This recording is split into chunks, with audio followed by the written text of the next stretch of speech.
Hello, I'm Gavin, and this is Genre Books, and today it's Tag Tuesday, and Booktube is getting all self-referential.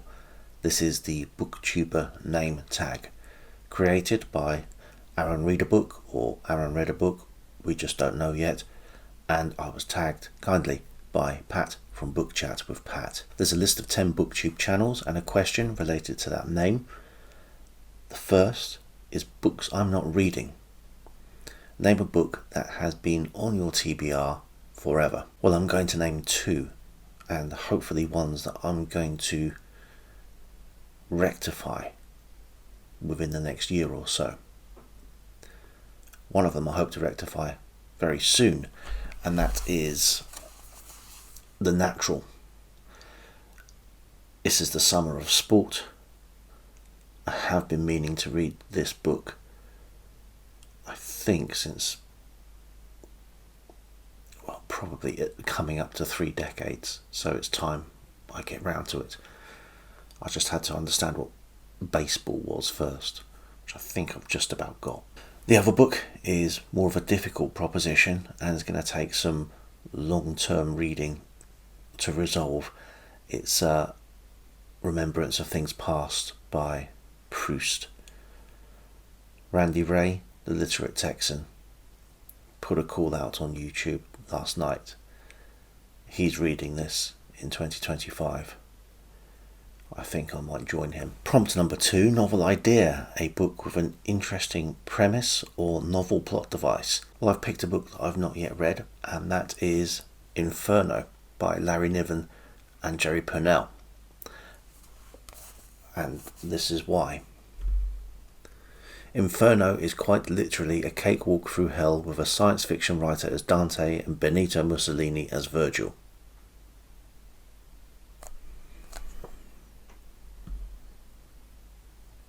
I don't know, if that's not an interesting premise, I'm not sure what is. I have no idea where this book might lead me, but I do intend to get to it before long.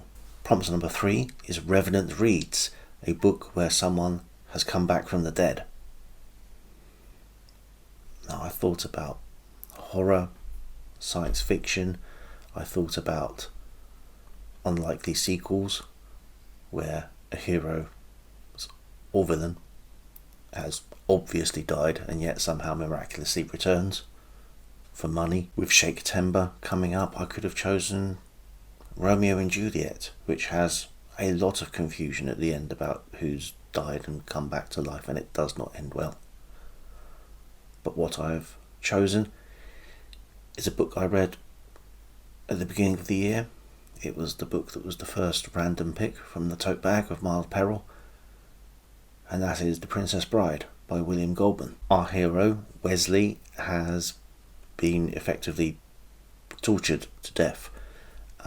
He has had the life force sucked out of him by the Six-Fingered Man. I can't remember his name. It's Nigel Tufnell in the film. He's found by 2 people who are, strictly speaking, not his friends, but they know they need this guy to help them with their plans. They take him to a magician, apothecary mix, and have him resurrected. Prompt number 4, CriminOlly, a book where a crime takes place. And again, I'm going to choose a book I read earlier this year, and that is Lawrence Vanderpost's Inner Province. Here, one of the main characters is cajoled into committing a crime, and it's something that has a devastating effect upon his life. Can't really say much without giving spoilers away. The crime is a common assault, but the impact it has upon the character who's brought up before a court and is so naive he does himself absolutely no favours during the trial. He makes things, well, I won't say worse for himself, but he gives himself no assistance. and the long-term impact that has, the bitterness it engenders in him, is properly a story of tragic proportions. Prompt number 5, Book Time with Elvis. A book about time travel or a character named Elvis. Or actually Elvis. I don't know why, but I would have thought I'd read plenty of books which included Elvis in them. I could not think of a single one. I will go on thinking that, because that's now going to bug me. So, I'll go with time travel. There's plenty of science fiction here, so there's plenty of time travel to opt for, but I'm going to go for a book which I've not read, and a book which I can't justify the price to purchase. I was at a book fair back in January, and this book was on sale, and it was just intriguing. We're used to these sort of delightfully twee titles these days, but this book was over a century old, and it's called Practical Time Travel by Colin Bennett. The full title is Practical Time Travel: How to Reach Back to Your Past Lives by Occult Means. And I spoke to the guy selling the book, and he did a very good job of trying to sell it to me. It's written entirely seriously, and this isn't some sort of examination of sort of regression therapy or sort of reaching your your past lives, revisiting your past lives through hypnosis or anything. No, this is actually going back in time. I wanted this book, but it was £100 and I could not justify it. Annoyingly, I have since seen it for £450, and I'm wondering whether I've missed a trick there, I missed a bargain at £100, or whether there is someone even more foolish than me willing to pay £450. And annoyingly, because I don't have the book, I now can't go back to January to rectify the situation. Prompt number 6, middle of the book March. This one's easy. The best book you read in March. And that's easy too. It was Brideshead Revisited by War. It's a great book. I highly recommend anyone who hasn't read it to read it. And I'll talk about it more fully in my March roundup video. Prompt number 7, Book Buds, a book with a great friendship. Now, I nearly chose A Princess Bride again for the friendship between Montoya and Fezzik, but I've instead chosen characters from a series that I am ploughing through. I'm 7 novels into Barsoom series by Edgar Rice Burroughs, and it's the friendship between John Carter and Taz Tarkas. It's the classic literary friendship of initial enemies becoming fast friends in the face of opposition.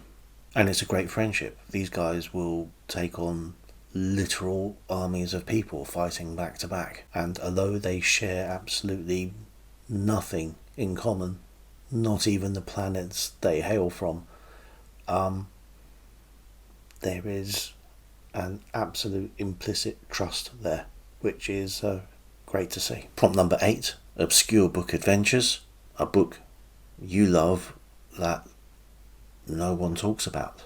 Straight after I finished recording this video, I'm about to talk about one I read in the last week or couple of weeks, which I do love and no one talks about, and that is The Administratrix by Emma Gent Curtis. But I'll save that for my next video. The book I will choose is The 27th Day by John Mantley. This is Mantley's only science fiction novel. If you want a nice June on the Range reference, as we're in the middle of June, John Mantley is much more famous as a writer and producer of the long-running Western series Gunsmoke. But I came to this novel having seen the movie and enjoyed it. So the movie is 1957, black and white science fiction. I don't think it's particularly well known itself, although it does have Gene Barry in it, who was the main character in the 1950s War of the Worlds. It's a book that is possibly influenced by or overshadowed by The Day the Earth Stood Still, because it has some similar themes. An alien craft visits Earth, but instead of landing in the middle of Washington and making a big speech, the craft simply whisks away a number of individuals. It's 5 or 6 people from across the globe. So there's a lady from the UK, a man from America, another man from Soviet Russia, a woman from China. Maybe it's just 4. And the alien essentially sets them a test. They are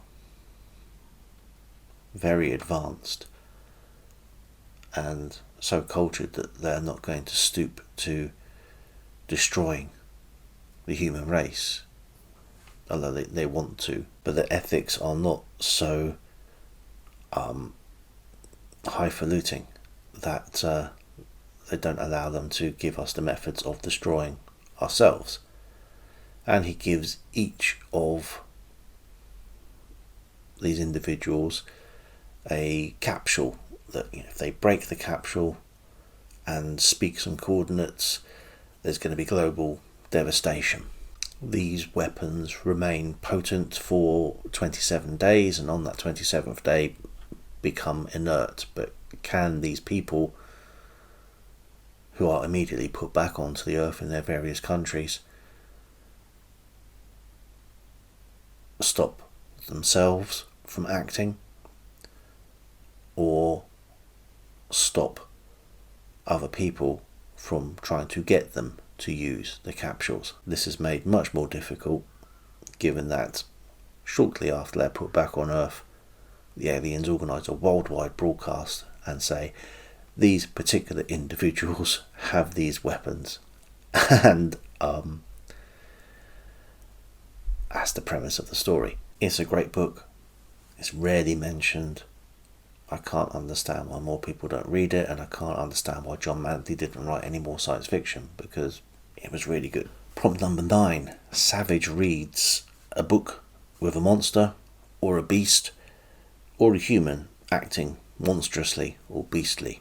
I'm going to choose the literal monster because it gives me a chance to show off a fantastic cover of this Valentine adult fantasy. So I'm choosing Orlando Furioso. Now that sea monster there, I believe, is called Orc. I haven't read this book yet. It is a full prose translation of the classic Italian poem. It's only volume 1. Unfortunately, the translator, Richard Hodgins, died before he could complete the full epic poem, and unfortunately there was never a volume 2. So I'll have to read that in another translation, possibly in the epic poem format. But yeah, it just gives a chance to show off. I love these Valentine covers. Prompt number 10, a book that fits your own channel name or the name of a channel that you love. Well, that's easy then. I can just pick a book that is of a genre, and most books that I read these days are.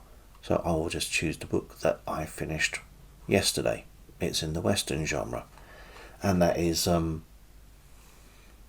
Burning Man. Anyone who's read some of the Edge Western series of books will feel very at home with this.